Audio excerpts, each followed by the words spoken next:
Hey y'all, it's Nikki. I have to tell you about Tecovas boots. I finally have a pair and they're handmade, high quality, stylish, and comfortable.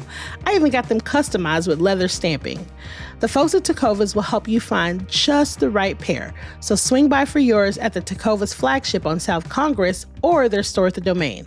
Plus, good news, they just opened a new store in Georgetown at 709 Main Street for those of y'all that live a little further north.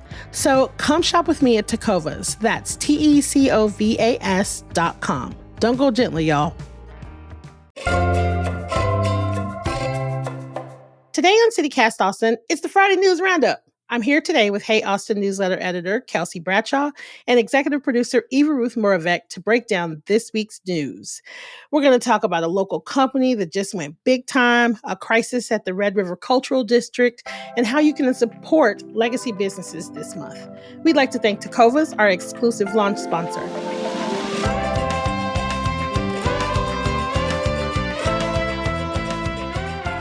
It's Friday, October 4th. I'm Nikki Devon, and this is what Austin's talking about.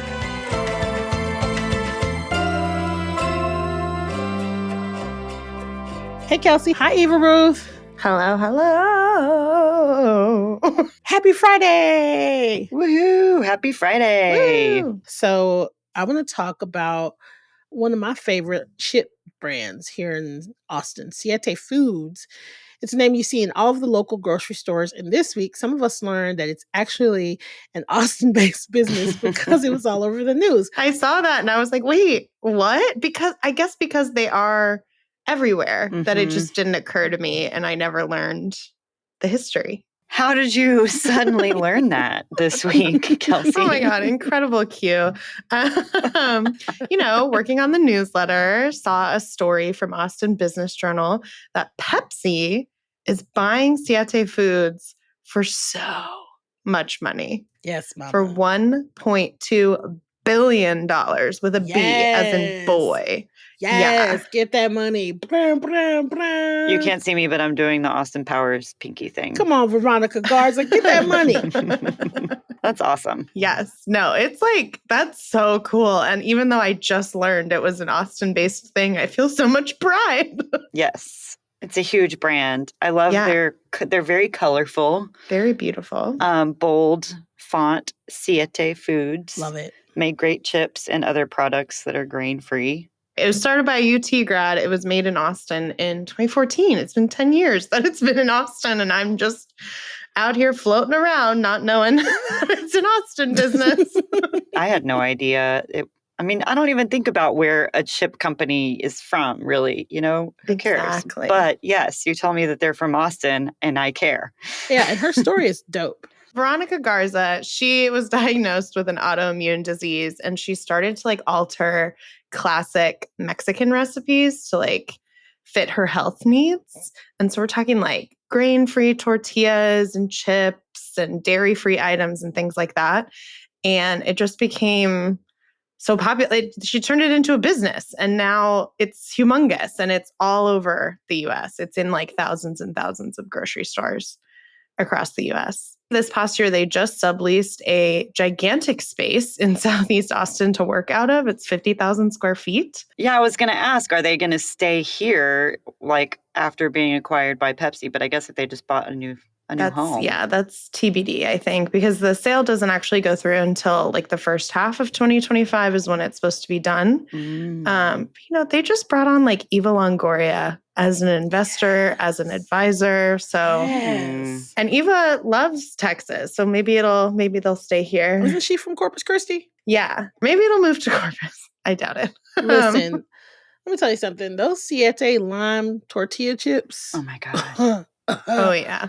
I so literally have to if I buy a bag, I have to buy it, buy the bag, open it, take out a few little chips, close it tight, and put it so far in the back of my cabinet so that I don't just eat the entire bag in one sitting. Yes, they are the kind of chip you think you want something else for. The first time I got them, I was like, oh, these will be great with guacamole. And then had one, I was like, oh, no. No. These are solo chips. They need nothing else. They're perfect. Listen, I do kind of a gross thing with these chips. I get the one nacho cheese, and I would put cream cheese on it and eat them. Ooh. It's really good. So here's what I didn't know. I didn't know that they made more than just chips. I thought they just made chips. Right. I didn't know that either. They make like tortillas using almond flour. Yeah. They make cookies, grain-free cookies, taco shells, and they do seasoning sauces, and beans. Yeah. Ooh. So your girl is taking over. Go, Veronica. Yeah, I absolutely love it. I think it's so cool. Yes. Many congrats. I'm so excited. Get that money. I love it. Literally. Yeah. I love it. I love it. Send us the chips. Yeah. Please. Come on. Hey, Veronica, you want to come on the pod? Talk to us about your chips? Yeah.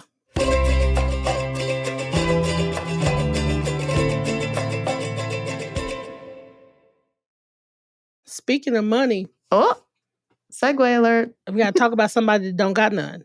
So listen, I'm mad about this. So the Red River Cultural District this week put out a call for help, saying that they are in danger of losing a lot of their programming because of funds and building costs. And the reason I'm pissed about this, because way back earlier, February 29th of this year, our year of Beyonce, City Council passed a resolution that directed city manager to secure fundings for various scope items for the Red River Cultural District, provide progress updates on the cultural district overlay, and additional incentives and tools to allocate future budget resources. They decided this back in February, and they gave them a deadline of May 2nd, 2024. And what is today? It is past May 2nd, and these people still don't have their money. Yeah, no, it's freshly October. It's been a long time. Like, what are we doing? What are we doing? So the money is stale. Yeah. Seriously. So now they're having to ask the city council to vote for immediate aid, an immediate aid package to save their district. And they're calling on the community to contact your city council members to tell them to get on it and run it. Listen, where's their money? Run them their money. Yeah. Where's the money? Aren't they also asking people for monetary donations online? Yeah. Yeah. Because they're we can't count on what the city giving us what they promised they'd give us. So if we know any philanthropists, anybody with some deep pockets. Yeah, Veronica Garza. Eva Longoria. Listen, here's something to remember. Red River Cultural District is the city's only remaining walkable live music hub with over a dozen music venues. So just in case, because I like to drive the point home a little too much.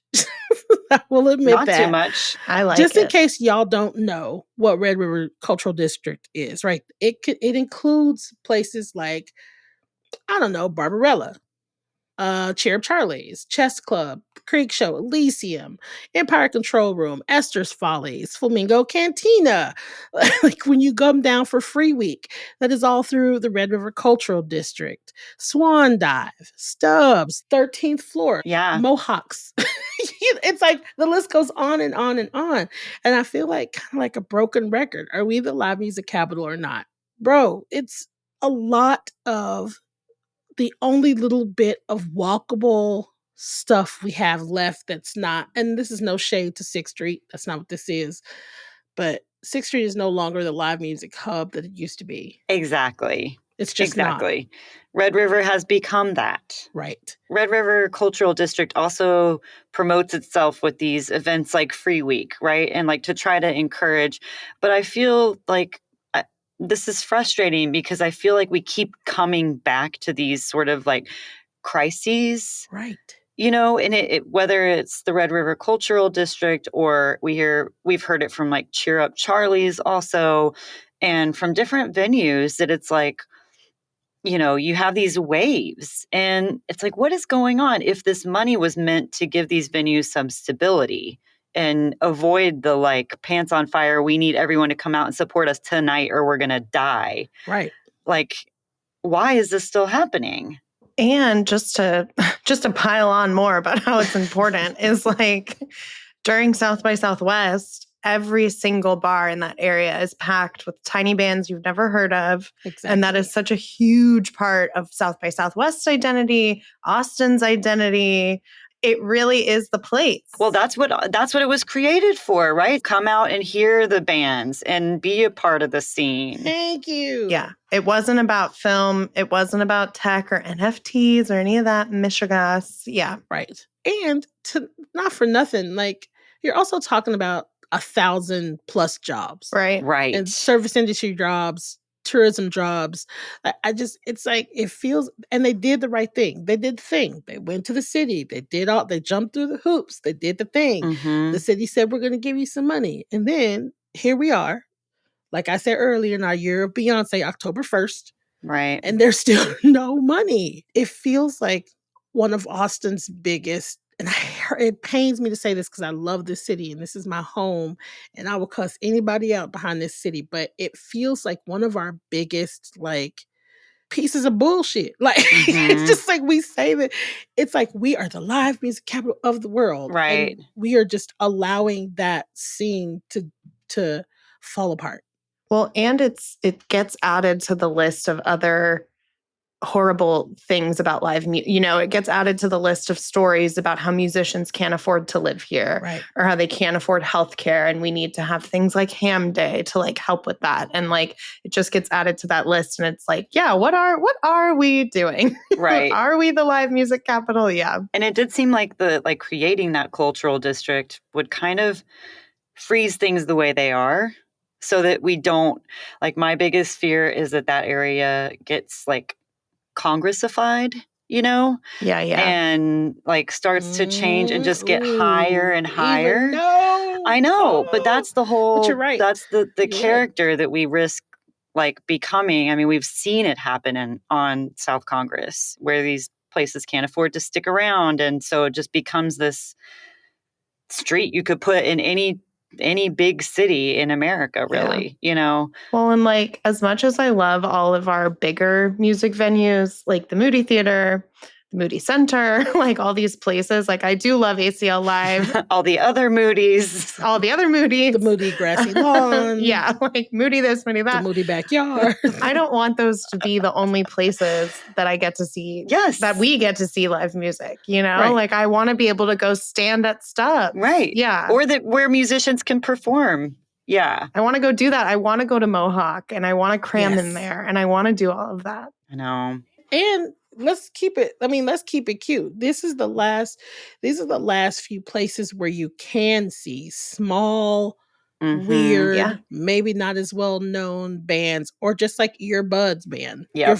like your friend's band. Like it's like one of the few remaining places in Austin that has the same old charm, Mhm. the same pull. What in the Red River Cultural District is your favorite music venue? Oh, so for me, it depends. Because okay, anything gay, I'm going to Cheer Ups. Period. The end. That's just it. And Cheer Ups, like the programming of Cheer Ups is so all over the map It and is. so just like all encompassing. I'm Yes. sorry. It's delicious and wonderful. Mohawk, every year, I don't know if this year is the same, but I feel like it's the same. If it's not every year, it's every other year. Big Frida comes. Mm-hmm. The only place I will ever watch Big Frida is at Mohawk. Yeah. Period. There's something about that energy. It's intimate. But it's I so, love it's big, but it feels really intimate every time you, Mhm. yeah. South by Southwest, always, it used to be Beerland, now it's 13th floor. Mm-hmm. I saw some of the best music I think I've ever seen this past South by at 13th. We just parked it for an entire day and saw band after band after band, just small, tight, intimate. And then, any kind of bigger stuff is Stubbs for me. I know. That's it. Stubbs, you're packed in tight for sure. Yeah. But if it's something that you're willing to see and you're outside, and it's like there's something magical about it. So I'm split. Some of the like best experiences of my life have been at Stubbs. Same. Yeah. Yeah. Like I remember in college coming up from San Marcos and going to Stubbs to see Marina and the Diamonds.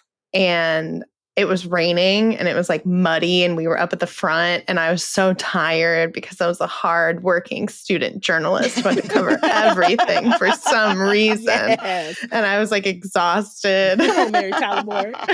And I was just like in the rain and it was so wonderful. Yeah. And then on the flip side of that, my brother made me go see 21 Pilots at Stubbs. And I did have an existential crisis because I was so packed in the middle of the show. Fair. Yeah. But then like Mohawk is where every year I find that is like my favorite South by venue is Mohawk. And just in general, I really love the Mohawk.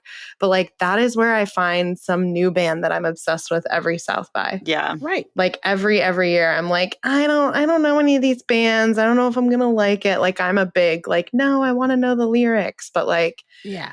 getting to go to the Mohawk and like just being there and there's so much energy. Yeah. It's the Mohawk. Yeah. Mine is Stubbs, like y'all. I mean, it's the perfect size. They bring great shows. Like it's one of those places that I hope they're not listening because they're still an affordable, bigger ticket venue, I think, to a lot of people. Yeah. So I really hope that doesn't change too much. I like what they've done with adding the different bars like in the back. Mm-hmm. They've really built that up, and like also there's the slope, so everything's kind of a good spot. And finally, I must give a shout out to like Austin's stage, sound, light people, because the thing for me at Stubbs that I remember is the lights every time and the sound. It's just so well done that it's like, oh yeah. I feel like oh my God. Like I saw James Brown. I want to say it was like the year he passed away. I saw James Brown at Stubbs. Oh my God. Like that in itself. Oh. Exactly. Do you know how crazy that is? I just got goosebumps. Sorry. I did too. That's crazy. Do you know how crazy that is? James Brown at Stubbs.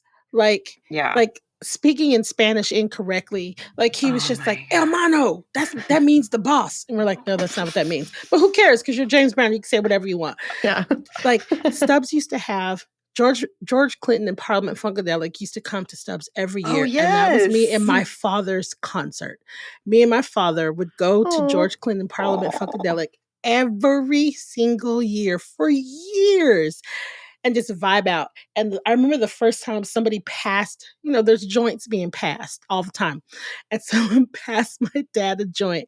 And years before, I had seen him try to pretend like he wasn't, like, you know what I mean? Like in front of me. And I remember the first time he took the joint and smoked it in front of me. And I was like, I have reached the apex. Like me and my dad have now become homies. Thank you, Stubbs. Thank you, George Clinton and Parliament Funkadelic. I have reached homie status with my dad. Hilarious. I love that. And I mean, like all of us have memories like that. Yeah. Like at these venues. Yeah, this is making me emotional thinking about all the shows I've ever seen in Austin. I know. I mean, seriously, y'all. Yeah. Did you go to, did either of you go when Busta Rhymes came to Stubbs? No. And he played Pastor Cavassier and they passed around several bottles of Cavassier? Like TABC be damned. Yeah. Busta Rhymes is going to pass around some Cavassier. Oh my gosh. This is the stuff that makes Austin special. Right. And this is the stuff that makes people want to move here. Right. These venues, these places that they've heard about and they want to come experience. Oh, that's my favorite part, going to shows when they talk like at Stubbs, when the artist is like, I'm at Stubbs. And they're like very specific about being at Stubbs. I'm like, I don't even care if you're just saying that. That's important to me. Like, they're not like, I'm in Austin. So, like they've always wanted to perform there. Yeah. This is my last thing I'm going to say about this. And then I'm going to come with a very cute segue that has not formed yet. But my friend Lauren is a background singer for the Black Pumas. Ooh. And so the Black Pumas, y'all know, blew up into the atmosphere. They're doing all this stuff. Mm-hmm. But the night that they played at Stubbs, I want to say it was like 4 nights and they all sold out. Yeah, I was going to say it was multiple. I was at one of those shows. Yeah. So they're at Stubbs. All of the nights are sold out. Mm-hmm. She gets a couple of us in so that we could get in and watch her. And for her, she was like, I am She made it. playing at Stubbs. I'm playing at Stubbs. Sold out. That's amazing. 3 or 4 nights sold out at Stubbs. Like, what a full circle. Sorry for the F-bomb fucking moment. Stubbs. This is my crowning achievement. No, I love that. That's very cool. It's amazing. So, Austin, run Red River Cultural District. They money. Yeah, get them a check. We need this. We need this cultural district. We need these venues. We need it to not change dramatically. If you want to continue with this Austin legacy of being a, Oh, I see what you're putting live down. music capital of the world, support that legacy. Uh-huh. Mm-hmm. And speaking of legacies. Who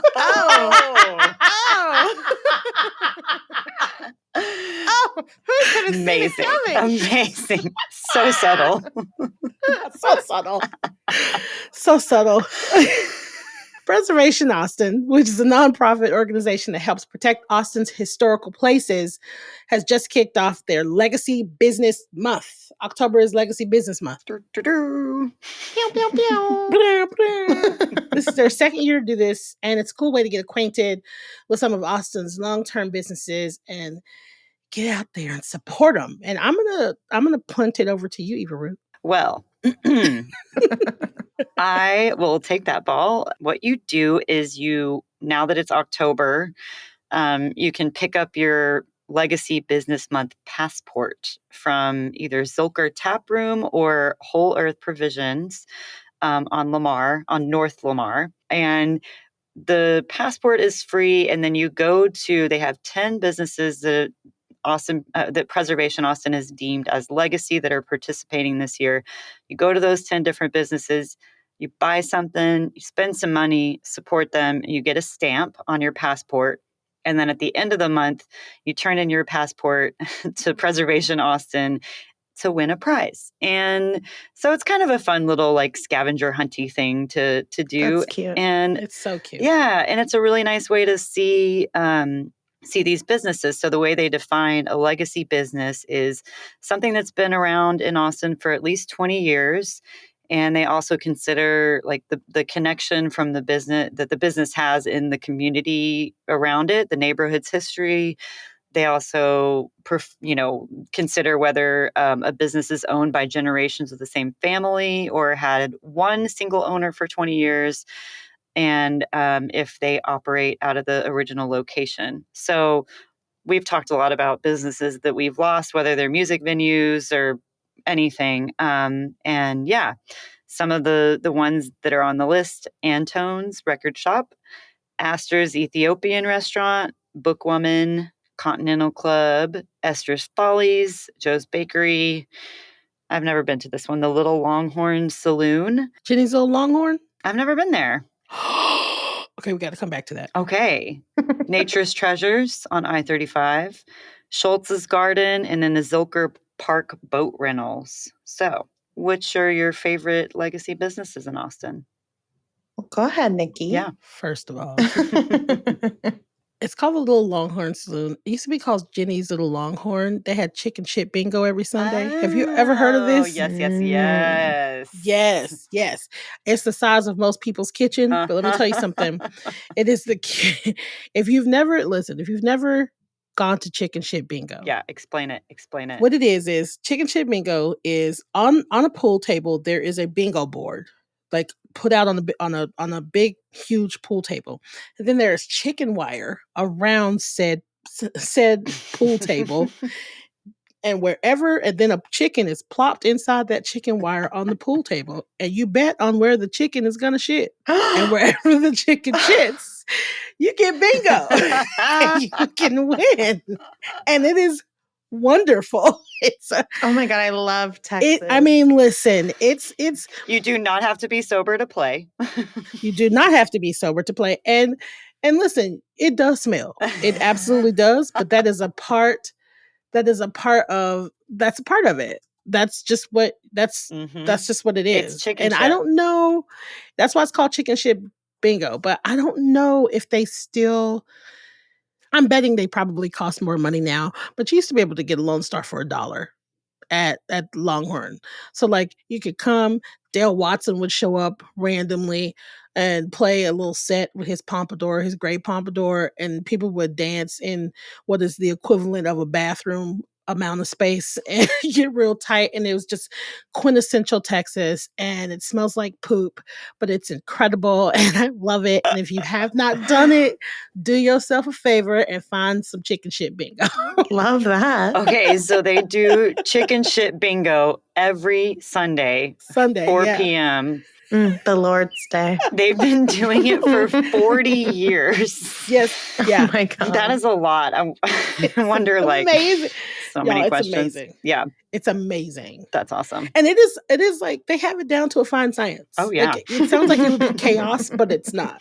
Like it's wonderful. And then everybody just kind of stands around the pool table like, come on, come on, come on, come on, come on, come on. 13, 13, 13. Like, yeah. And the chicken is just like unbothered. Like, I'll go when I want to go. Oh my gosh. You just wait and you just sit and wait. We got to go. We're going as a team. I've decided. That's so fun. This is one that's on my list of must-dos this year. And I have an idea of when I want to go because I've never been to Esther's Follies. And I know I have to do this. We're going to have quite the weekend as a group. Yeah. So this is on Esther's Follies is on 6th Street.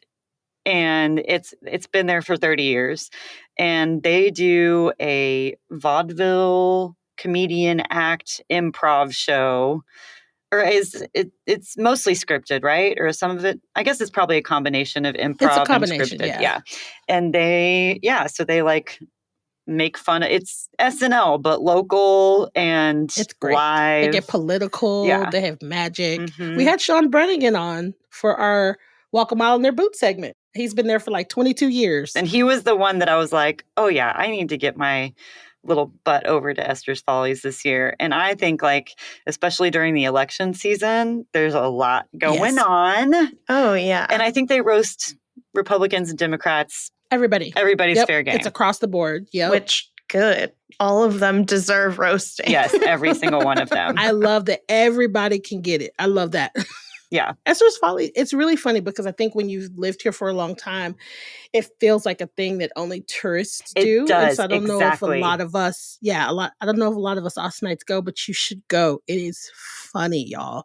It's so funny. Yeah. It's clever. It's funny. It's very tongue in cheek. They know what they are. They know who they are. They make fun of themselves. There is, you know what I mean? It's really, really wonderful. Yeah. So I want to shout out two things. So of course, I want to shout out Joe's Bakery. Joe's Bakery is off of 7th Street. It's a family-owned bakery. Y'all, it's so good. Mm-hmm. And first of all, get there before 2 o'clock because I think they close at like 2 o'clock. But it's not just a bakery. They have like food, like some of the best Mexican food in the city. Mm-hmm. But they don't play about clothes. Like they'll mess around and close at noon if they're not in the mood. So you need to go early. It's worth it. It's delicious. It's family owned. And then also, I got to shout out to the Continental Club because it's one of the places in the city that I play. And not only is it a good venue, it's run by a wonderful name. I think he's wonderful, named Steve. But every single person that works for the Continental Club they're just good people. It's a good place. It's a good venue. There's a good mix of Austinites and tourists. There are a lot of tourists because people have heard about it and they want to go there. But you can consistently see some of the best music in the city in the Continental Club on any day of the week. There's the gallery on top. If you're not into the like loud rocking stuff, there's a nice, beautiful, quiet gallery on top that's got great stuff playing. Like Austin's best musicians at Continental Club almost every day of the week, period. Yeah. Hell yeah. And it's affordable. Leon Bridges was just there for like it's the kind of place that somebody like him can just decide, I'm going to do this pop-up show. It was cash only for 3 nights. 200 people got to see this amazing performance. And you never know there who's going to be in the crowd because it's one of those places, you never know. Whoever you are seeing, they're going to be amazing. It doesn't matter if you know the band or not. It's like a stable, good venue. Yeah, it is. And then also Astor's Ethiopian restaurant. I mean, come on. Really, all of these are just Schultz's. I mean, come on, y'all. Just go visit all of it. I was gonna say, I need to go get a pretzel at Schultz's. Oh my God. It really is. It's so good. And it's such a great like tailgating spot too. Like go tailgate out there, go hang out there on game day. They got a great patio out there. Sometimes there's music in that back patio. So I'm curious, are there any legacy businesses that you guys wish we could bring back? I'll go first. Maybe it's not necessarily, we didn't lose the venue because it still exists, but the old emos that used to be on 6th Street, that it's like where you could tell the band by who's lined up outside. Yes. And I know emo still exists. I know it's in this very big, nice building or whatever the heck it is, but like that old emos where it was just like dirty and there was the weird risers outside. And the green room was like on a weird like catwalk above the stage. It's just like one of the most dangerous places in the world, but I loved it. I loved it. Yes. I loved it. I always felt like the stage should have been, because the stage was Anywhere on the else? side. Yeah, just not like the feng shui was off in that building. Like it just felt like they were just like, I don't know, we'll just throw it there. And then, yeah. I was not even alive when Armadillo World headquarters existed. There you go. It was the 70s and 80s, and I am a 90s baby. But you know, that's where like all of the greats performed, from what I understand. Yeah. Like AC/DC, ZZ Top, like all kinds of people. But there's this new thing that just opened called Armadillo Forever. And it's like this live music and arts experience kind of thing. It's at South Congress Hotel. It opened yesterday and it's going to run through December 31st. And it's going to be like a live music venue, a store, a community space. And it's kind of, it's like kind of like bringing back the Armadillo World headquarters kind of thing vibe. Interesting. So, yeah, and like 100% of the proceeds from their merchandise is supposed to directly benefit Austin artists and music venues. So maybe everyone should start doing this. We should bring back old venues via little pop-ups. Listen. Doesn't that sound cool? That does sound very cool. Somebody with some money needs to get on this because La Zona Rosa was one of my favorite venues. Yeah. I've seen, again, just some wonderful stuff. Austin Music Hall. The sound was questionable, but I saw like Kanye West there. We interviewed Chad Swietecki, and he said something about music venues that kind of stuck in my head about like that it's not the worst thing in the world when they close. Like we're also attached to them closing. And he's like, no, that's like the life of a bar/venue. Is like 20 years is a long time. We all have trauma from everything in Austin closing all the time. Yeah. And so all of us are like, no, like if we were in a normal city. Oh, I know. I finally have an answer. My legacy business that I would like to bring back, especially because it's almost Halloween.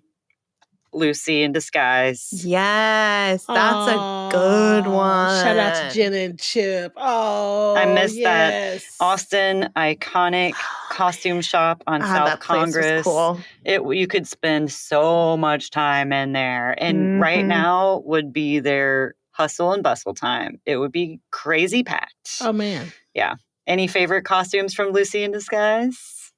I've only ever made my own costumes, but I did like shabopping around in there. I did like shabopping. I still have some earrings that I bought from Lucy in Disguise that only came out during Halloween. Because I was like, I wear these all the time. One of my really good friends, Eric. So we used to do this thing called Grandparents' Day is like the second Sunday in September or whatever. Me and my friends used to do this thing called Grandpage. My friend Stephanie made it up, and we would go on a bar crawl dressed as grandparents. Oh my God. And give everybody hard candy and tell them to call their grandparents for Grandparents' Day. We called it Grandpage. That is so perfect. And when we'd done it for years and years, and then we decided, we were like, guys, we need to wrap this up because we're all getting old. It's too real. And so one of our last times that we did Grandpage, we had a senior prom. Cute. And so everybody was supposed to dress formally. And my friend Eric got a tangerine orange tuxedo from Lucy in Disguise. Oh my gosh. That was, maybe 10 years ago. Mm. And he wore that same tangerine suit from Lucy in Disguise from his 50th birthday a couple of weeks ago. No way. Sustainable king. That's amazing. Listen. I love I'm like, it. where else? And everything is tangerine orange. The shirt, Wow. the tux shirt, the pants, everything, the suspenders, all of it, tangerine orange. Only at Lucy in Disguise. Perfect. That's a place. Lucy's was a place too where people were like when she announced that she was closing, because Jenna, the owner, she did that on her own. It wasn't that business was bad. She was just done. Yeah. But like when that got announced, everyone was like, yeah, why would we have, this like single need store, right? Just like a costume shop. Why would we have this? And it's like, because there's always a need. Dummies. This is Austin. Why would we not have You this? idiots. This makes a lot of sense. And also just like good thrift shopping in there. Exactly. Like it wasn't very just good costumes. thrift shopping. Like there were old jeans in there. There was all kinds of stuff in there. It was huge. There were hats. There was a whole wig section. Yeah, and all the makeup, everything. But I mean, it was costume rentals too, which is very unique. Oh yeah, that was really cool the quality. I mean, I went there. I am not a crafter like you guys. I wish in my dreams I'm a crafter. It turns out like really terrible. I'll craft y'all something someday. We'll make you a costume this year. We'll help you. Yeah. So usually I'm a last minute girly, and in the past I definitely have gone to Lucy at the last minute and just been like, all right, what couple's costume do we have to choose from? What can we do? Right. What's left? Yeah. We've got a scuba diver and mermaid, and we're good. And it's like this awesome costume that's like really well made, and costume. and then you have to spend a little money on renting it, but like I didn't have to make it, and it looks great, and then I return it. Yeah. And you know what I love about that is that somehow everybody managed to just like understand, maybe not everyone, but majority of people just managed to understand that this is something that was really special. Right. And they, like, everybody that I knew was really careful with those costumes. Oh, yeah. And like getting them back in the right condition and making sure, like, it's just special. Well, because they weren't all made of plastic like at Party City. No. Like she would go sourcing like at estate sales and stuff for stuff. Yeah, Jenna's a true queen. Legit. True queen. Miss those costumes. Yeah. You know what you don't want to miss? Our Takova's Don't Go Gently segment of the week. That was good. That was smooth. So good. So good. For this week's Don't Go Gently tip of the weekend, we have something for folks who aren't going to ACL Fest, but still like to drink beer. Grab some friends and head west into the Texas Hill Country to celebrate Oktoberfest in a Texas city founded by German immigrants in the 1840s, Fredericksburg. We all love Fredericksburg. Follow the sounds of polka music to the festivities at Marketplatz, the city's main square, for the town's 3-day-long celebration. Gates open at 6 p.m. on Friday, 10 a.m. on Saturday, and 11 a.m. on Sunday, and the music goes until midnight on Friday and Saturday nights. There will be plenty of German, Texan, and domestic beer on tap, as well as local cider and wine, and tons of German and American food vendors. And that is all of our news. Thank y'all for rounding out the news with me this week. Thanks, y'all. Bye.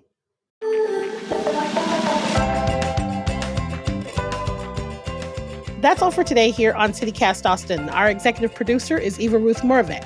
Our producer this week is Joyce Tane. And I'm your host, Nikki Devon. Our Hey Austin newsletter editor is Kelsey Bradshaw, and music is by Nelson Valente Aguilar of Como Las Movies. If you enjoyed the show, why not tell a friend, rate the show, leave us a review, and subscribe to our Hey Austin newsletter. We'll be back on Monday morning with more news from around the city. Bye, y'all.